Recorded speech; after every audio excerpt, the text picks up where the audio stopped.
Hello students, good morning. Hindi score with BR channel पर आपका स्वागत है।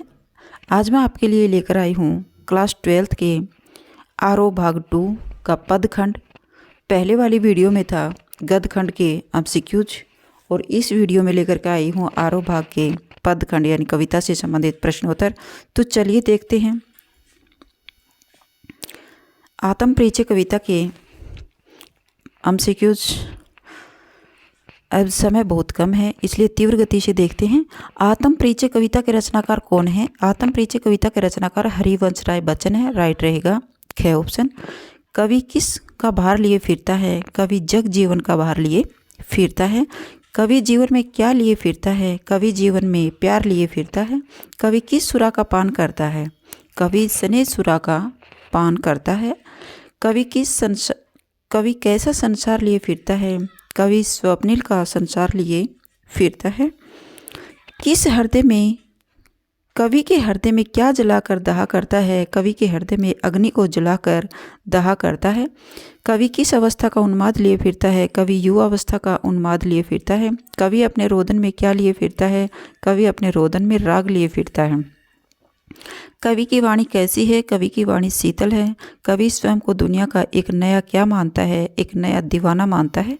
नेक्स्ट क्वेश्चन है, कवि कैसा संदेश लिए फिरता है? कवि मस्ती का संदेश लिए फिरता है।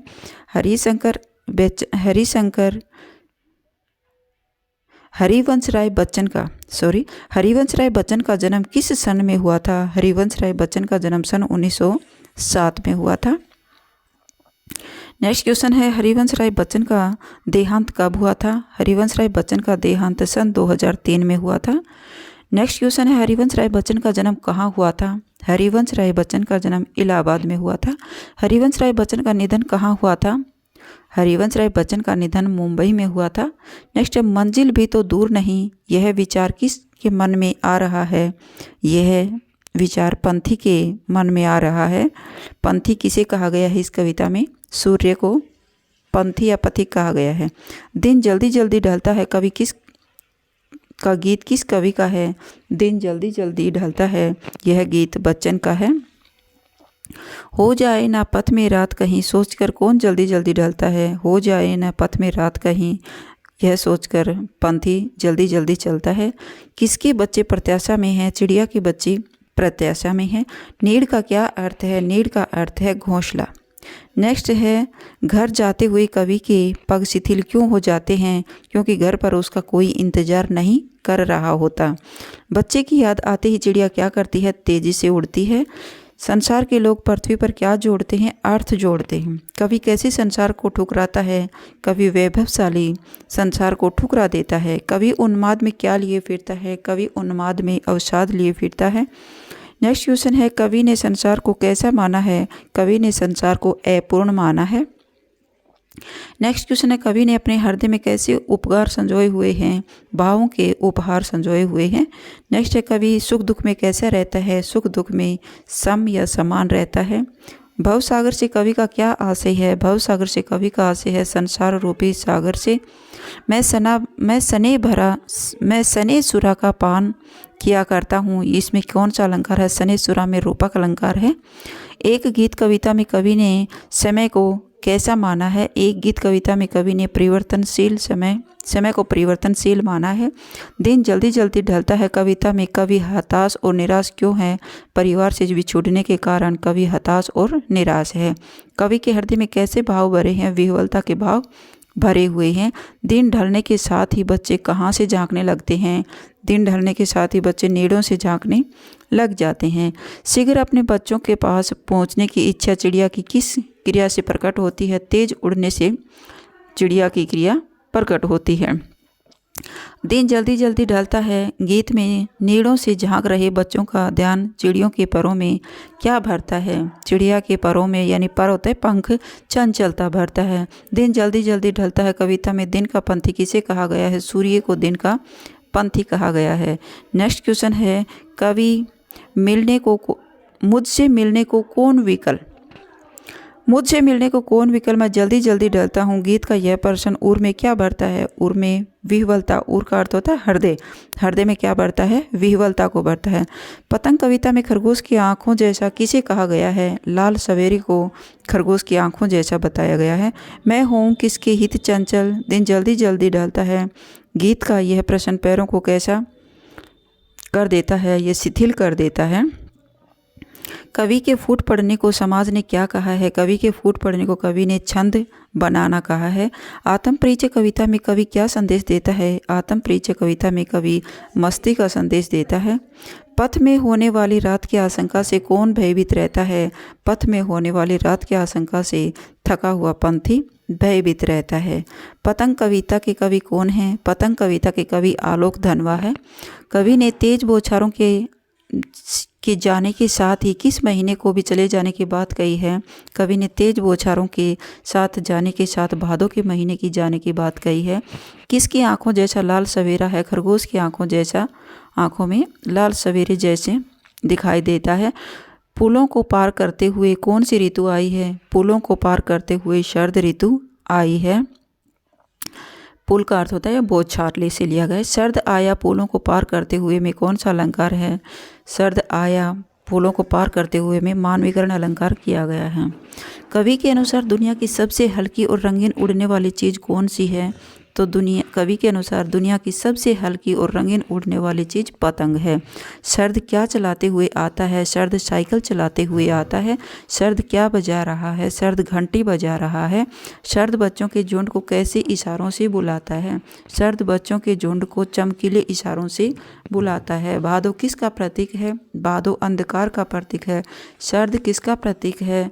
सर्द प्रकाश का प्रतीक है और भादो अंधकार का प्रतीक। कपास किसका प्रतीक है? कपास कोमलता का प्रतीक है। पतंग के साथ बच्चे कैसे दौड़ते हैं? पतंग के साथ बच्चे बेसुध होकर दौड़ते हैं। उन बच्चों का वेग किसकी तरह लचीला है? उन बच्चों का वेग डाल की तरह लचीला है। मृदंग क्या है? मृदंग एक लंबी ढोलक है। आलोक धनवा का जन्म किस सन में हुआ था? सन 1948 में हुआ था। आलोक धनवा का जन्म कहाँ हुआ था? बिहार मुंगेर में हुआ था। आलोक धनवा को सम्मान कौन सा मिला था? आलोक धनवा को भारत भारती सम्मान दिया गया था। आलोक धनवा ने अध्ययन मंडलियों का संचालन कहाँ किया था? आलोक धनवा ने अध्ययन मंडलियों का संचालन जमशेदपुर में किया था। छत से गिरने और बच जाने के बाद बच्चे क्या बन जाते हैं? बच्चे निडर हो जाते हैं। पतंगों के साथ साथ वे भी उड़ रहे हैं से आशय है आकाश छू लेने का एहसास होना। सर्द की साइकिल कैसी है? चमकीली है। आकाश को मुलायम बनाने से आशय है स्वच्छ और सहज बनाना। बच्चों के रोमांचित शरीर का संगीत क्या करता है? बच्चों के रोमांचित शरीर का संगीत गिरने से बचाता है। पतंगों की धड़कती ऊंचाइयां उन्हें क्या करती हैं? उन्हें थाम लेती हैं। ऊंचाइयां उन्हें क्या करती हैं? उन्हें थाम लेती हैं। बच्चे किसके साथ साथ उड़ रहे हैं? पतंग के साथ साथ बच्चे भी उड़ रहे हैं। छतों के खतरनाक किनारों से किसका भय रहता है? छतों के खतरनाक किनारों से बच्चों के गिरने का भय रहता है। पतंग कविता में चमकीले विशेषण किसके लिए प्रयुक्त हुए हैं? चमकीले विशेषण इशारों के लिए प्रयुक्त हुआ है। बच्चे पतंगों के साथ साथ किसके सहारे उड़ रहे हैं? बच्चे पतंगों के साथ साथ कल्पना के सहारे उड़ रहे हैं।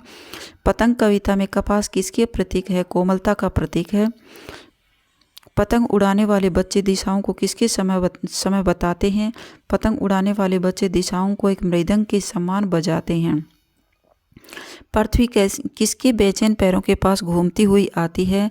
पृथ्वी बच्चों के बेचैन पैरों के पास घूमती हुई आती है। कौन सी ऋतु आकाश को मुलायम बना देती है? सर्द ऋतु आकाश को मुलायम बना देती है। पतंग उड़ाते हुए बच्चे किसके सहारे स्वयं भी उड़ते थे? पतंग उड़ाते हुए बच्चे रंध्रों के सहारे स्वयं भी उड़ते थे।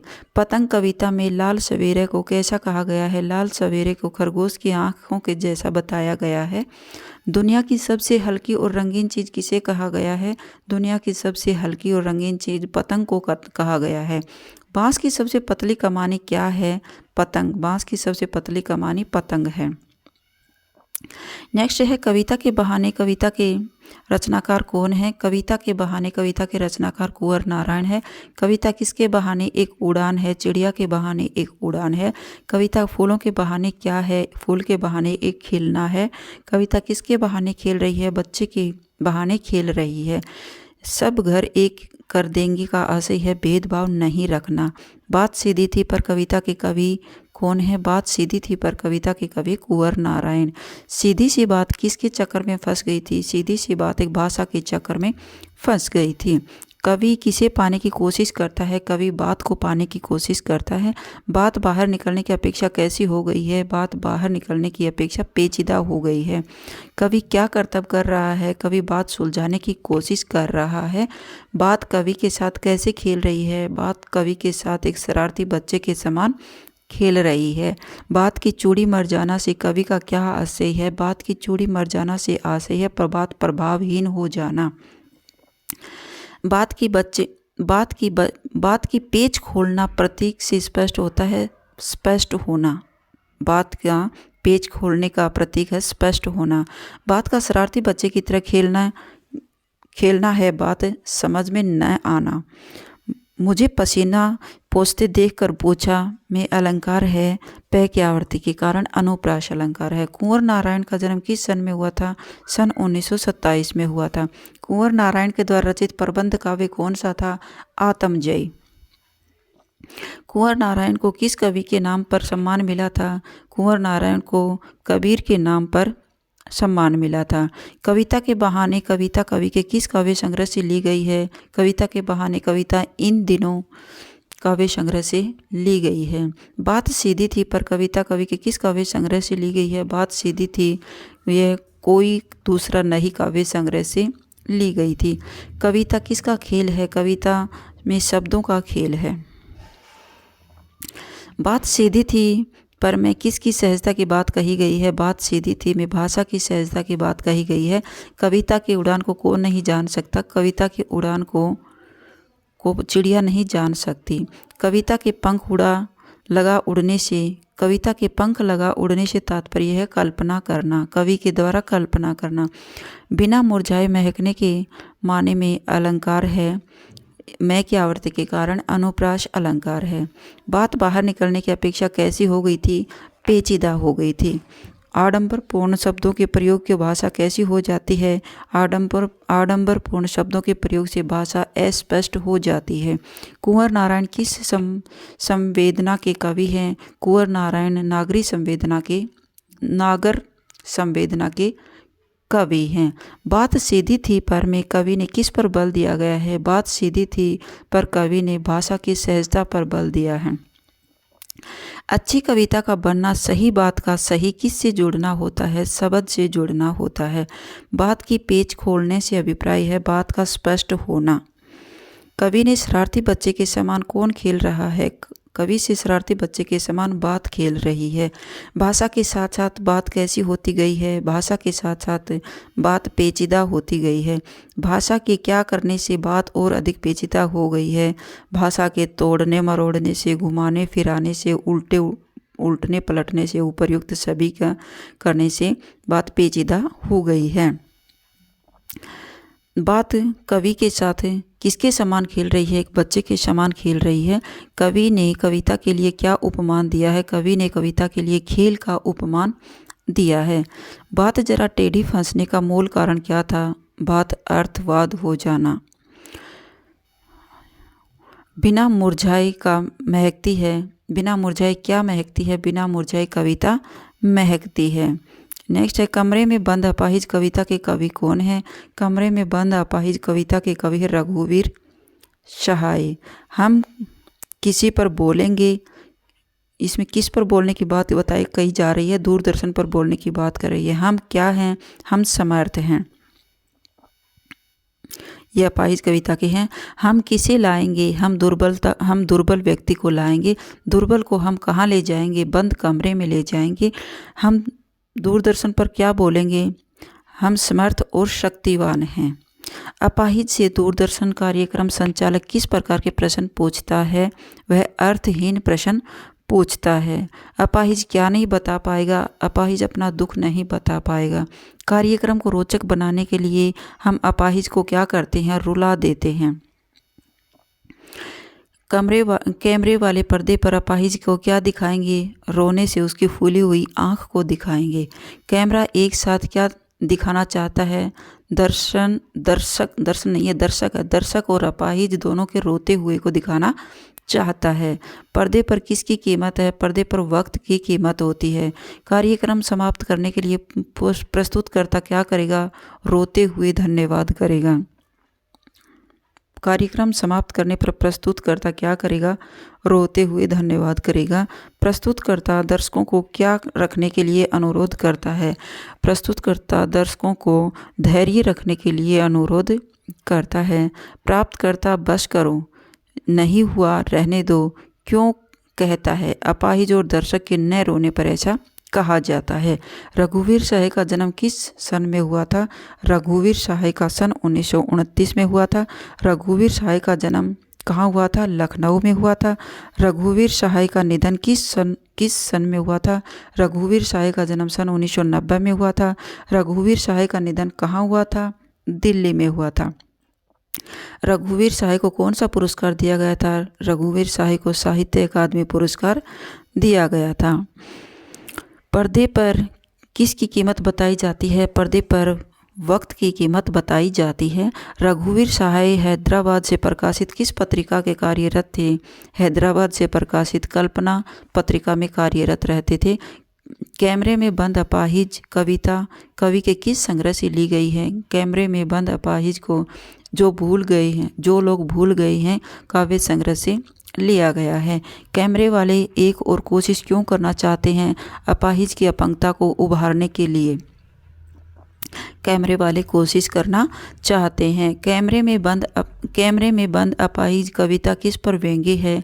दूरदर्शन वालों पर व्यंग्य किया गया है। दूरदर्शन वाले किसकी संवेदना से खिलवाड़ कर रहे हैं? दूरदर्शन वाले अपाहिज की संवेदना से खिलवाड़ कर रहे हैं। कैमरे में बंद अपाहिज किस छंद में रचित कविता है?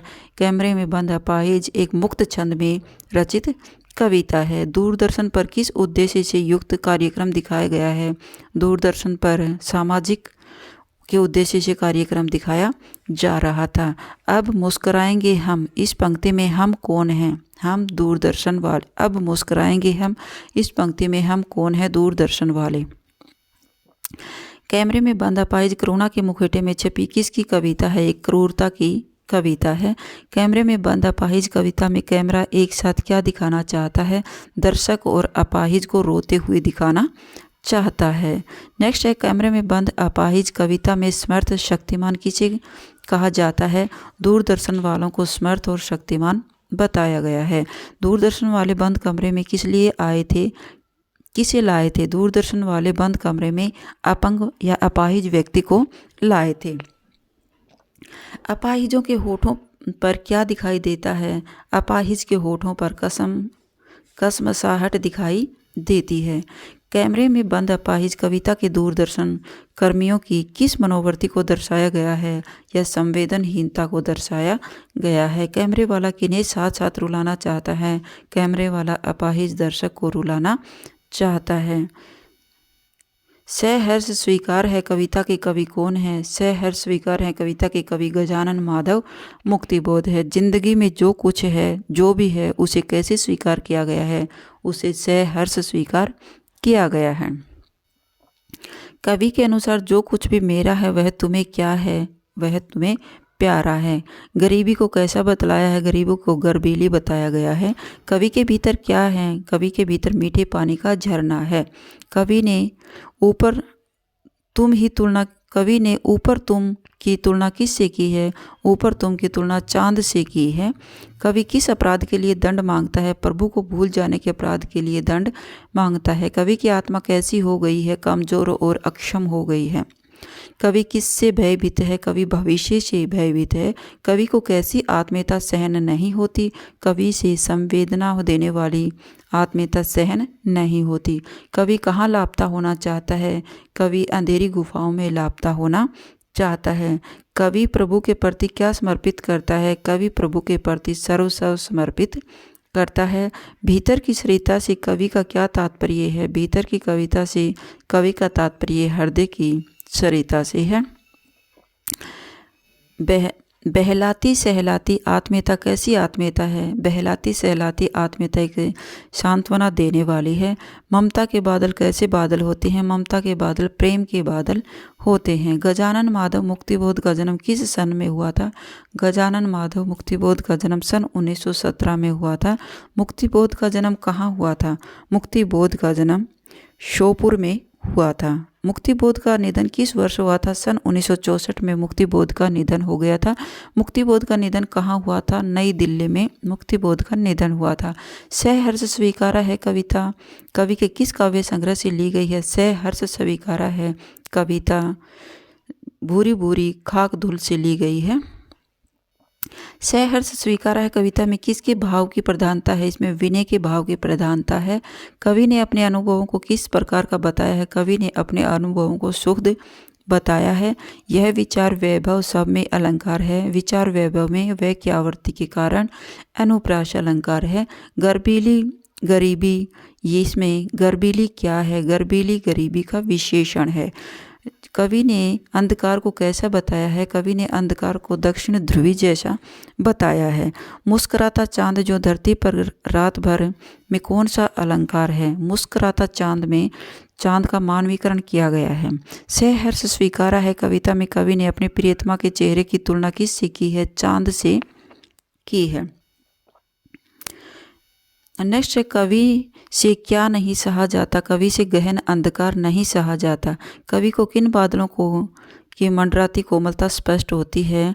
ममता के बादलों की मंडराती कोमलता स्पष्ट होती है। सहर्ष स्वीकारा है में गरीबी को माना गया है गर्बीली। पाताली अंधेर की गुफाओं में विवरों में, यहाँ विवरों का अर्थ है बिल से है। सहर्ष स्वीकारा कविता के अनुसार ममता के बादल की मंडराती कोमलता कैसी? कोमलता कहाँ है? भीतर है, हृदय में। सहर्ष स्वीकारा है कविता में बहलाती सहलाती आत्मीयता का क्या नहीं होती? बर्दाश्त नहीं होती। भीतर की सरिता का अर्थ है मनोभावों से है। उषा कविता किसकी रचना है? उषा कविता शमशेर सिंह बहादुर की है। उषा दिन का कौन सा समय होता है? उषा दिन का प्रभात का समय होता है। प्रातःकालीन नीला आकाश किसके जैसा दिखाई देता है? नीला आकाश एक शंख के समान दिखाई देता है। कवि ने राख से लिपा हुआ गीला चौका किसे कहा गया? भोर के तारे को राख से लिपा हुआ गीला चौका कहा है। किसको? भोर के तारे को। लाल सवेरे से धुली हुई काली सील क्या है? लाल सवेरे से धुली हुई काली सील आकाश है। नेक्स्ट है उषा का जादू किसके उदय होने पर अथवा किसे टूटता है? उषा का जादू सूर्य के उदय होने पर टूटता है। राख से लिपा हुआ चौका किस भाव को व्यक्त करता है? यह पवित्रता को व्यक्त करता है। बहुत नीला राख जैसे में अलंकार है उपमा अलंकार। लाल खड़िया चाक मलदी हो किसी ने स्लेट पर में, स्लेट का अर्थ है धरती। नील जल में किसी की गोर झिलमिल देह जैसे हिल रही हो में कौन सा भाव है? इसमें उज्ज्वलता का भाव है।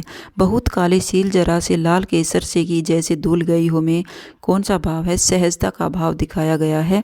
बहुत काली सील किस लाल से धुली हुई लगती है? बहुत काली सील केसर के लाल से धुली हुई लगती है। नीले आकाश में उदय होता हुआ सूर्य किस जैसा प्रतीत होता है? गौरवर्णीय सुंदरी जैसा प्रतीत होता है। प्रातः आकाश का रंग कैसा होता है? प्रातः आकाश का रंग नीला होता है। उषा कविता में कवि ने उषा का कौन सा चित्र उपस्थित किया है? शब्द चित्र को प्रस्तुत किया है। उषा का जादू टूटने का क्या आशय है? उषा का जादू टूटने का आशय है सूर्योदय से है। उषा कविता में राख से क्या लिपा हुआ दिखाई देता है? चौका लिपा हुआ दिखाई देता है। उषा कविता में चौका किसे लिपा हुआ होने की बात कही गई है? राख से लिपा होने की बात कही गई है। नेक्स्ट है उषा कविता में किस रंग की खड़िया चाक मलने की बात कही गई है? लाल रंग की खड़िया चाक मलने की बात कही गई है। उषा कविता में राख से लिपा हुआ क्या बताया गया है? चौका। उषा कविता में बहुत काली सील की किस से धुलने की बात कही गई है? लाल केसर से धुलने की बात कही गई है। बादल राग के कवि कौन है? बादल राग के कवि सूर्यकांत त्रिपाठी निराला है। कवि बादल का आह्वान किस रूप में करता है? कवि बादल का आह्वान एक क्रांति के रूप में करता है। बादलों को कवि क्रांति का क्या बताया जाता है? बादलों को क्रांति का दूत कहा जाता है। मानव जीवन में सुख कैसा है? मानव जीवन में सुख अस्थिर है। सुख किसके समान चंचल और अस्थिर है? सुख मन के समान चंचल और अस्थिर है। मानव जीवन में किस छाया का आवागमन चलता रहता है? मानव जीवन में सुख दुख का आवागमन चलता रहता है। संसार के सुख से दुख से दुखी और जले हृदय पर किसका विस्तार फैला हुआ है? क्रांति का विस्तार फैला हुआ है। क्रांति संसार में किसकी पुष्टि करती है? क्रांति संसार में सुख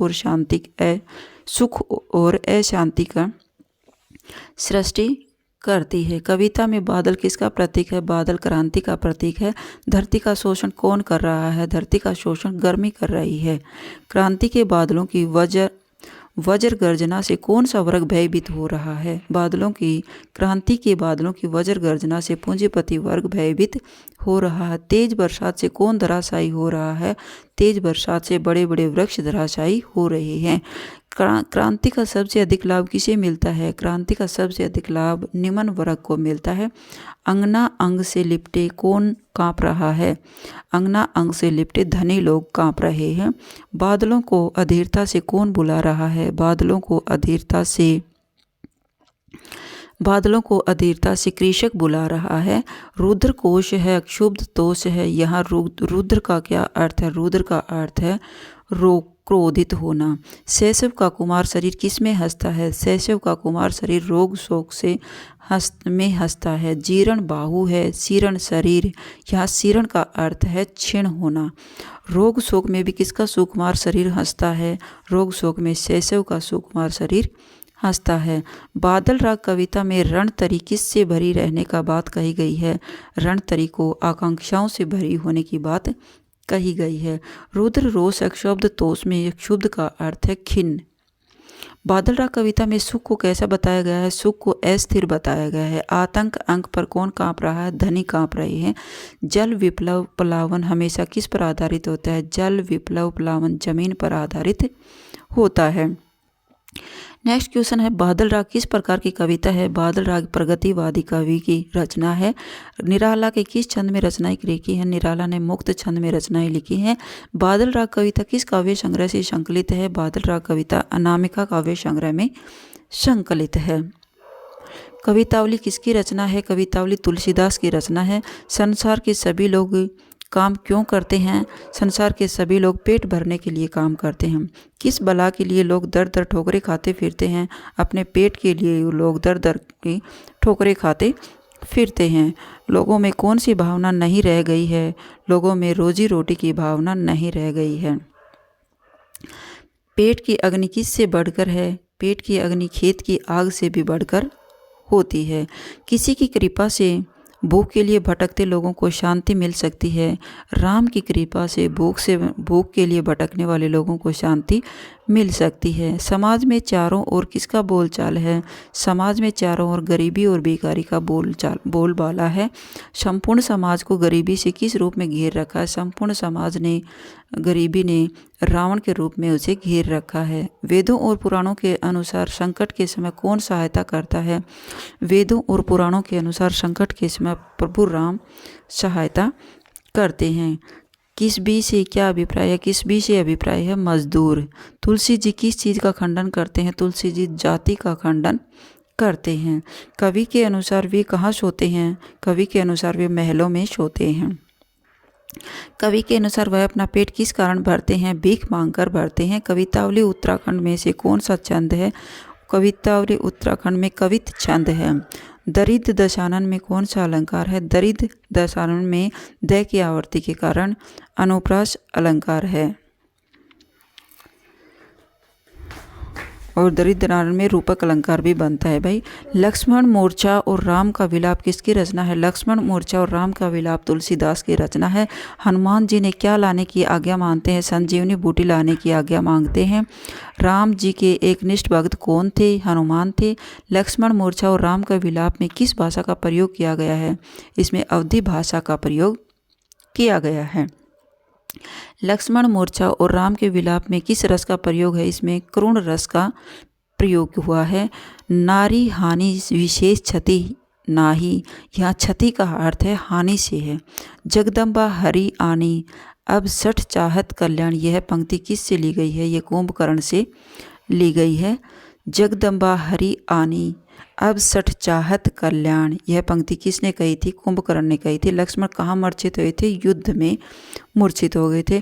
लक्ष्मण ने राम जी के लिए किस चीज़ का त्याग किया है? सब सुखों का त्याग कर दिया है। लक्ष्मण की दशा देखकर साधारण मानव की तरह कौन विलाप करने लगा? श्री राम साधारण मानव की तरह विलाप करने लगे। ऊहा राम लक्ष्मण नाही स्नेहु विपिन हिम आतप बाता में कौन सा छंद है? इसमें चौपाई छंद है। संसार में पुनः क्या नहीं मिलता? संसार में पुनः सहोदर भाई नहीं मिलता। पक्षी किसके बिना दीन है? पक्षी पंखों के बिना दीन है। सांप का जीवन किसके बिना असंभव है? सांप का जीवन नागमणि के बिना असंभव है। हाथी की कल्पना किसके बिना नहीं की जा सकती? हाथी की कल्पना सूंड के बिना नहीं की जा सकती। श्री राम के मत के अनुसार किसकी हानि विशेष नहीं है? श्री राम के अनुसार पत्नी की हानि कोई विशेष हानि नहीं है। लक्ष्मण की माता जी का क्या नाम है? लक्ष्मण की माता का नाम है कैकेयी। श्री राम की आंखों की तुलना किससे की गई है? कमल के समूह से की गई है। राजीव दल लोचन में कौन सा अलंकार है? राजीव दल लोचन में रूपक अलंकार है। बहुविधि सोचत सोच विलोचत में कौन सा अलंकार है? बहुविधि सोचत सोच विलोचन में स की आवर्ती के कारण अनुप्रास अलंकार है। प्रभु का प्रलाप सुनकर कौन व्याकुल हो गया था? प्रभु का प्रलाप सुनकर वानरों का समूह व्याकुल हो गया था। प्रभु के प्रलाप के समय वहाँ अचानक कौन आ गया था? हनुमान अचानक आ जाते हैं। हनुमान के आगमन से करुण रस में किस रस का समावेश हो जाता है? वीर रस का समावेश हो जाता है। प्रभु प्रलाप हम वीर रस में कौन सा छंद है? प्रभु प्रलाप हम वीर में सोरठा रस है। लक्ष्मण मूर्छा और राम के विलाप में कौन सा गुण का प्रयोग हुआ है? लक्ष्मण मूर्छा और राम के विलाप में माधुर्य गुण का प्रयोग किया गया है। लक्ष्मण के जीवित होने की खबर सुनकर रावण किसके पास गया था? कुंभकर्ण के पास गया था। कुंभकर्ण जागता हुआ कैसा प्रतीत हो रहा था? एक यमराज के समान प्रतीत हो रहा था। श्री राम के मत के अनुसार पंखों के बिना किसकी स्थिति दयनीय होती है? श्री राम के अनुसार पंखों के बिना पक्षी की स्थिति दयनीय होती है। रावण के शब्द सुनकर कौन व्याकुल हो जाता है? रावण के शब्द सुनकर कुंभकर्ण व्याकुल हो जाता है। नेक्स्ट है श्री राम का प्रलाप सुनकर वानर समूह कैसा हो जाता है? श्री राम का प्रलाप सुनकर वानर समूह विकल हो जाता है। अस कही आयसु पाई पदबंदी चलेऊ हनुमंत, यहाँ आयसु का क्या अर्थ है? आयसु का अर्थ है आज्ञा से है। श्री राम का विलाप सुनकर कौन विकल हो गया है? श्री राम का विलाप सुनकर वानर विकल हो गए हैं। सहेहु विपिन हिम आतप बाता, यहाँ आतप का अर्थ है धूप से है। हनुमान जी की संजीवनी बूटी लेकर आए तो कवि ने करुण रस में किस रस का समावेश किया है? वीर रस का समावेश किया है। सहेहु विपिन हिये आतप बाता, यहाँ बाता का अर्थ किससे है? हवा से लिया गया है।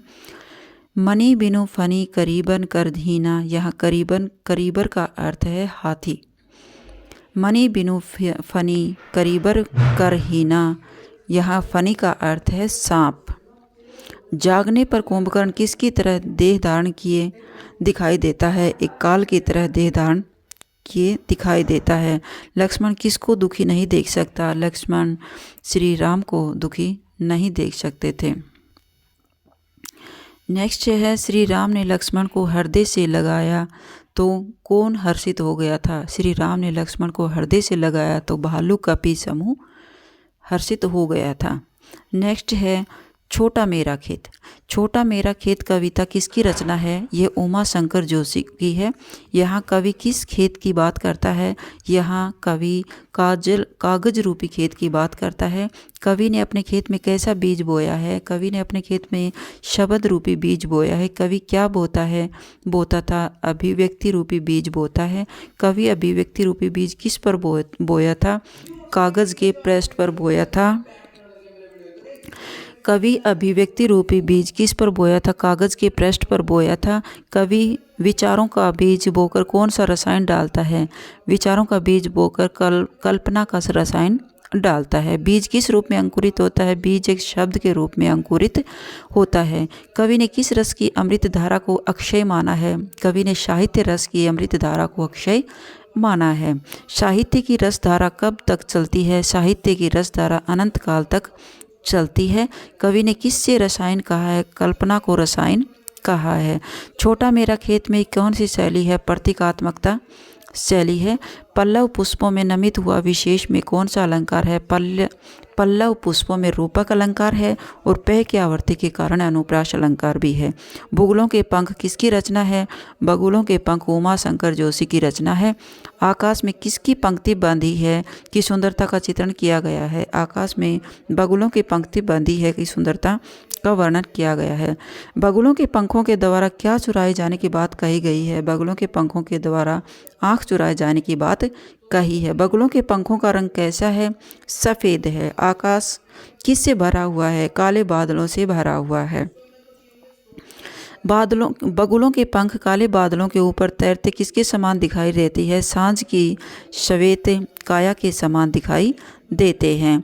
कवि को बगुलों का कौन सा सौंदर्य अपने आकर्षण में बांध रहा है? माया रूपी सौंदर्य अपने आकर्षण में बांध रहा है। कवि ने किसकी सुंदरता का मनोहारी चित्रण किया है? कवि ने पंक्तिबद्ध कबूतरों की सुंदरता का मनोहारी चित्रण किया है। कजरारे बादलों की छाई नम छाया में कौन सा अलंकार है? कजरारे बादलों की छाई नम छाया में रूपक अलंकार है। बादलों के पंख में कौन सी शैली है? बादलों के पंख में अभिधात्मक शैली है। बगुलों के पंख में कौन सी पदावली है? बगुलों के पंख में कोमलकांत पदावली है। सतेज से अभिप्राय है तेजस्वी। सतेज से अभिप्राय है तेजस्वी। आंधड़ से अभिप्राय है आंधी। छोटा मेरा खेत कविता में किसकी कटाई की बात कर रही है? अंतता की कटाई की बात की जा रही है। बगुले कैसे उड़ रहे हैं? बगुले पंक्तिबद्ध होकर के उड़ रही हैं। कागज़ का पन्ना के लिए कवि ने क्या उपनाम दिया है?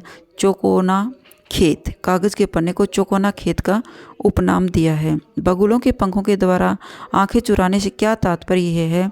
आंखें चुराने से सुंदर दिखाई देना। छोटे चौकोने खेत उपनाम का प्रयोग किसके लिए किया गया है? कागज़ के पन्ने के लिए किया गया है। छोटा मेरा खेत कविता में कौन झूमने लगे हैं? फल झूमने लगे हैं। बगुलों के पंख कविता में सांझ की सतेज सफेद काया क्या कर रही है? तैर रही है। छोटा मेरा खेत कविता में किसकी रोपाई की बात कही जा रही है? छोटा मेरा खेत कविता में क्षण की रोपाई की बात की जा रही है। किसकी रोपाई की बात की जा रही है? बीज की रोपाई की बात की जा रही है भाई इसमें। छोटा मेरा खेत कविता में किसके अंकुर फूटने की बात कही जा रही है? शबद के अंकुर को फूटने की बात कही जा रही है। बगुलों के पंख कविता में आकाश में कैसे बादलों को छाया लाई है?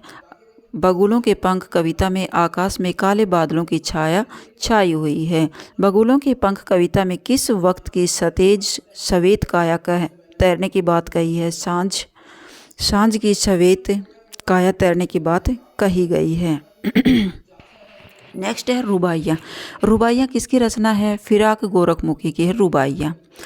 माँ अपने प्यारे बेटे को कहाँ लिए खड़ी थी? माँ अपने प्यारे बेटे को घर के आंगन में लिए खड़ी थी। बच्चे को हंसी से क्या गूंज उठता है? संपूर्ण वातावरण गूंज उठता है। माँ बार बार हवा में क्या उछालती है? अपने बच्चे को उछालती है। हवा में बच्चे की क्या गूंज रही है? बच्चे की आवाज़ हंसी गूंज रही है। माँ बच्चे को कैसे जल से नहलाती है? निर्मल जल से नहलाती है। किस पर्व पर घर पीले पुते साफ सुथरे तथा सजे धजे होते हैं? दीपावली के पर्व पर घर साफ सुथरे सजे धजे रहते हैं।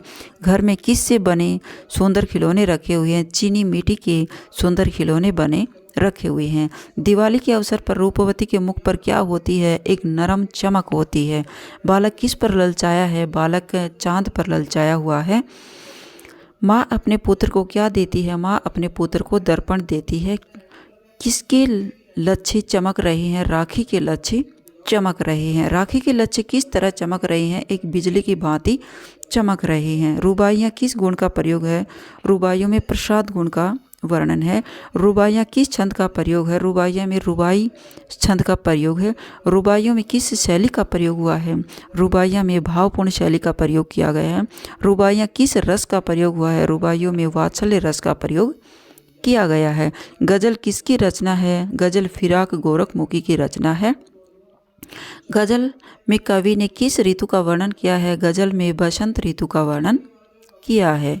फूल की कलियां किसे खोलकर खिल उठती हैं? फूल की कलियां गांठों को खोलकर खिल उठती हैं। रात्रि के गहन अंधकार में प्रकृति का क्या सोया हुआ है? प्रकृति का कण कण सोया रहता है। रात्रि के गहरे अंधकार में क्या टिमटिमा रहे हैं? तारे टिमटिमाते हैं। तारे क्या झपकाते हैं? तारे आँखें झपकाते हैं।